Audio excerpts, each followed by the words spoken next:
Next will be Senator Hassan. Well, good morning and welcome, and thank you, Mr. Chair and Ranking Member Sanders, for this hearing.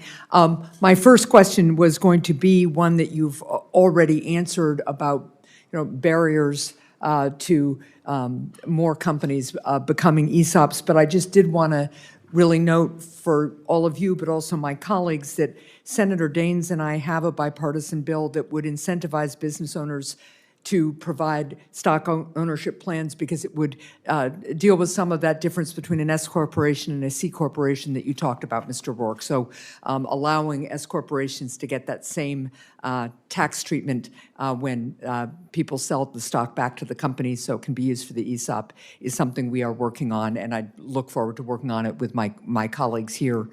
Mr. Barton, King Arthur Baking Company was founded in 1790 and has employed many Granite Staters. You met one this morning who's now on my staff over the years, contributing to New Hampshire's economic success as well as Vermont's and the regions. The company transitioned to an ESOP in the mid-1990s. You have nearly 30 years of insight into the benefits of being an employee-owned company. And I came in at the end of your testimony. You talked about a little bit of them, and in response to Senator Husted, you did as well. But how has being an ESOP helped your company weather economic uncertainty and strengthen your workforce? Thank you so much for the question. My second story, I think that was kind of the core of the answer of how our teams kind of step in to challenges. Yeah. I think it's more, like in the example I gave, there was wild swings in wheat futures, and the costs were going to be impossible to overcome. But it was more kind of the mindset and the ability to kind of to chip away at deficits, and to create an environment where everyone is comfortable stepping in. And it may not be that all of our 400 employees have you have a say in every single decision, but there's forums within departments, within teams, within the company, so that our employee owners feel welcome to step into those challenges, feel empowered, be educated on how we can move forward. So I think that's core to Thank that. you. So it provides some stability here that you might not see in other kinds of companies. Absolutely. Yeah, thank you.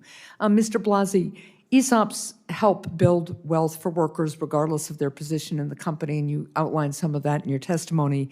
Making sure that entry-level workers can jointly benefit from profit gains and company growth is a strength of the ESOP model. You articulated this some, but if somebody were asking you to, in a simple couple of sentences, to answer this question, how would you do it? The question is, how does an ESOP help workers at all levels share in a company's success? Because they get greater retirement security by sharing in the increased value of the company. And also because, as I said, 70% of ESOP companies offer cash profit sharing to their employees. And more ESOP companies, we've done a survey together with the ESOP Association, offer more than 10% of salary cash profit sharing per year.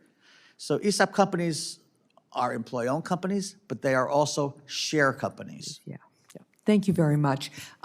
You've all been asked this several times, so just as you've been listening to each other's testimony, any barriers to ESOP formation that we haven't talked about that you just want to get out on the table? You've covered a lot, so I just wanted to make sure you had the opportunity. Okay, Mr. Blasi. I will say that if you look across the cabinet departments of the federal government that touch businesses, most of them do a really bad job of sharing information on ESOPs. Thank you. And That's this is a very helpful. problem. Yeah, thank you, Mr. Chair.